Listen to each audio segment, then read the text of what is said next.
미국은 상위 1%가 전체 부의 40%를 가지고 있고 나머지 99%가 전체 부의 60%를 가지고 있답니다. 꽤 충격적인 얘기죠. 이제 나머지 99%에 해당되는 사람들은 사는 게 매우 어렵다라고 보면 맞습니다. 우리도 별반 다를 바 없는 것 같습니다. 그래서 우리가 더욱더 정신을 바짝 차리고 지내야 될 것 같습니다. 우리가 상위 1%에 해당되는 사람이다라고 하면 그러면 뭐 여유 부리면서 이래저래 좀 이렇게 뭐 그렇게 이렇게 신경 안 쓰면 살아야 될 겁니다. 하지만 이 상위 1%가 아닌 나머지 99%에 해당되는 사람에 해당된다라고 하면 우리는 좀 정신을 차리고 지내야 됩니다. 그리고 앞으로 최소 4, 5년간은 경제적인 부분들이 좀 험난할 거다라고 생각을 하고 좀 어떻게 대비하면 좋을지를 좀 궁리하며 지내야겠다라는 겁니다. 그렇게 살아야 될 것 같습니다. 2025년 지금 뭐 이제 몇 달 남지 않았는데 2024년 하고 25, 6, 7, 8 이 정도는 좀 신중하게 좀 살펴보고 지내야 될 것 같습니다. 그래야 삶을 좀 살아내지 않겠나 뭐 이런 생각들이 듭니다.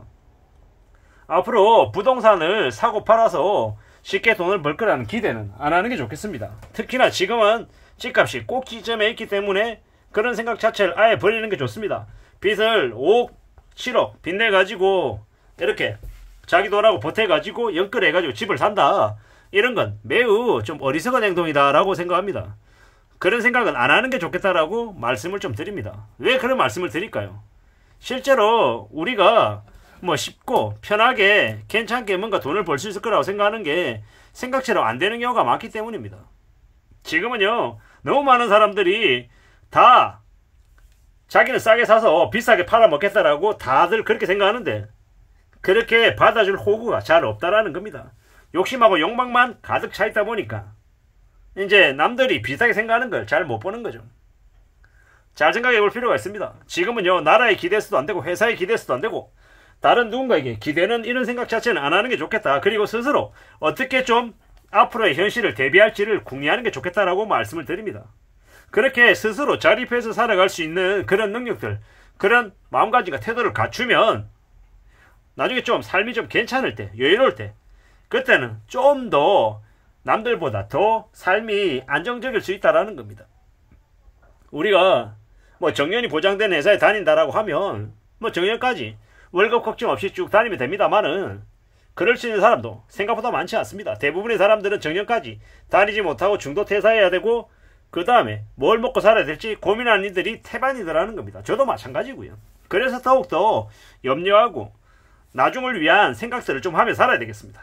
그게 더욱더 필요합니다. 앞으로는 가상금리가 추가가 돼서 대출받은 사람들이 감당해야 될 이자 부담이 더 커진다라고 보면 맞습니다.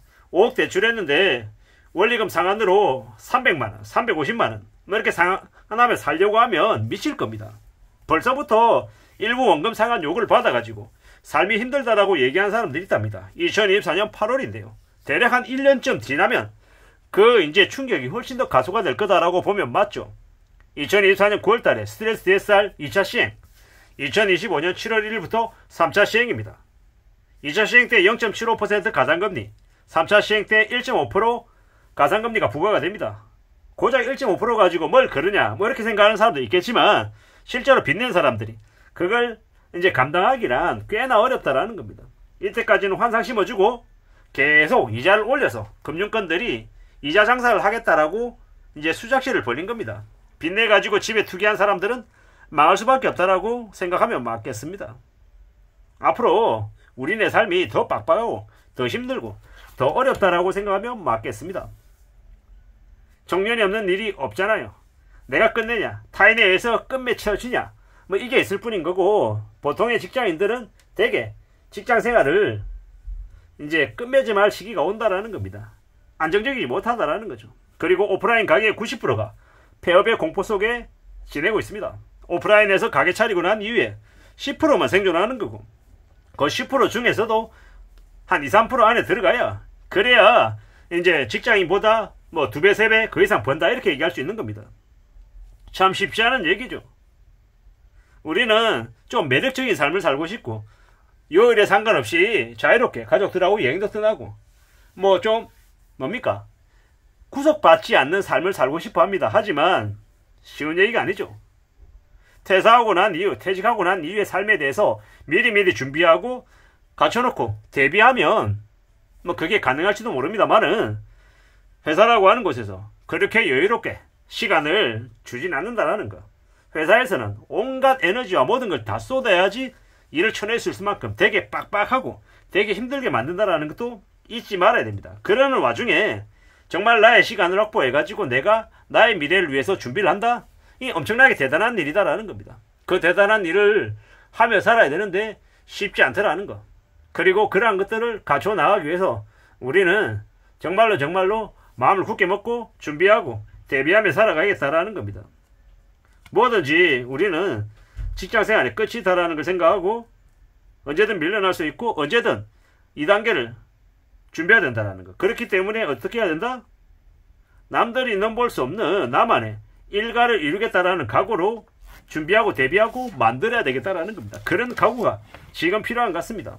그리고 나의 1년 뒤, 3년 뒤, 5년 뒤의 모습을 떠올려 봐야 될 것 같습니다. 그리고 저는 개인적으로 최소 1년에 상반기에 한 권, 하반기에 한 권 이렇게 1년에 한 2권 정도는 온라인 유통 관련한 책을 내고 싶습니다. 그렇게 책을 내고 그쪽 분야에 활동하며 살아가고 싶다라는 겁니다. 그렇게 잘 이제 온라인 유통에 이제 많은 셀러들에게 도움을 주는, 영감을 주는, 그들이 사업하는 데 있어서 옆에서 좀 기여할 수 있는 그런 역할을 하고 싶다라는 게 지금의 제 생각입니다. 그렇게 살아가면서 나만의 잘하는 것들을 만들어서 밑바닥부터 차근차근 다져가서 좀 남들하고 다른 인생, 내가 주도적으로, 내가 주인으로 살 수 있는 그런 인생을 좀 개척해 나가고 싶은 겁니다. 그러기 위해서 책도 많이 읽어야 될 것 같고, 다른 사람들이 어떻게 활동하는지 다른 여러 채널들로 확인도 하고 점검도 하고 살펴보고 싶은 생각도 많습니다. 내 자신을 되돌아보고 내가 뭘 좀 더 잘할 수 있을지, 나에게 부족한 게 뭔지, 내가 좀 더 이제 습득해야 될 것들이 뭔지, 이런 것들을 잘 좀 다듬어 나가야겠다라는 생각을 해봅니다. 참 많은 생각들이 들죠. 나의 컨텐츠, 나의 재능, 나의 경험, 이런 것들을 어떻게 포장하고 상품화해서 다른 사람에게 잘 전달할 수 있을까? 이게 지금 제가 가지고 있는 고민들이고 생각들입니다. 그러기 위해서 이 사투리도 고쳐야 되고, 말의 억양, 이 발음, 이 성량, 뭐 여러 가지들을 좀 잘 훈련하고 연습해서 이 발음도 좀 정확해야 될 것 같고요. 여러 가지들을 좀 갖출 필요가 있겠구나라는 생각도 듭니다. 그러기 위해서 제 자신부터 좀 규칙적인 삶을 살아야겠다는 생각도 하고요. 이제 규칙적인 삶, 저만의 루틴을 갖춰가며 제 자신의 미래를 잘 좀 설계하기 위해서 지금의 시간을 좀 잘 투자해야겠다라는 생각도 듭니다. 이런저런 여러 가지 생각들이 나에게 분명히 밑거름이 되고 많은 투자가 될 거다라고 생각하며 지금을 지내려 합니다. 아무쪼록 앞으로의 삶이 최소 4년, 5년간 매우 혹독하고 매우 어려울 것 같습니다. 그 기간을 어떻게 대비하고 대응할지를 제 개인적인 입장에서 말씀을 드려봤습니다. 이상입니다.